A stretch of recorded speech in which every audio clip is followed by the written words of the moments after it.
Hi అండి, welcome to our channel. ఇవాల్టి వీడియోలో సింపుల్ గా 2 స్టెప్స్ లో హోమ్ మేడ్ కండెన్సర్ మిల్క్ తయారు చేసుకుందాం. ఈ కండెన్సర్ మిల్క్ 1 నిమిషంలో రెడీ అయిపోతుందండి, ఎక్కువ టైం పట్టదు. ముందుగా ఒక మిక్సీ జార్ తీసుకుని దానిలోకి 1 కప్పు మిల్క్ పౌడర్ వేసుకోవాలి. ఏ కప్పుతో అయితే మిల్క్ పౌడర్ తీసుకున్నారో అదే కప్పుతో సగానికి గోరువెచ్చని పాలు తీసుకోవాలి. ఆ పాలను కూడా మిల్క్ పౌడర్ లో వేసేసుకోవాలి.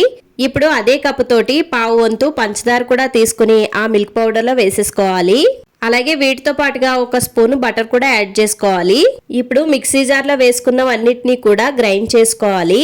ఈ 4 ఐటమ్స్ ఉంటే చాలండి, మనం ఇంట్లోనే ఈజీగా చేసేసుకోవచ్చు. వందలకు వందలు పెట్టి కొనవసరం లేదు. ఇదిగోండి, ఇలా గ్రైండ్ చేసుకున్న తర్వాత మనం ఒక బౌల్లో వేసి చూస్తే ఎంత చిక్కగా ఉందో. ఫైనల్ గా మన కండెన్సర్ మిల్క్ అయితే రెడీ అయిపోయిందండి. గాజు సీసాలో పోసుకొని ఫ్రిడ్జ్ లో పెట్టుకుంటే 4 వారాల పాటు నిల్వ ఉంటుందండి. ఈ వీడియో కనుక నచ్చినట్లయితే లైక్ చేయడం అసలు మర్చిపోద్దండి. ఇలాంటి మరిన్ని వీడియోల కోసం మన ఛానల్ ని సబ్స్క్రైబ్ చేసుకుని బెల్ ఐకాన్ నొక్కండి. Thanks for watching.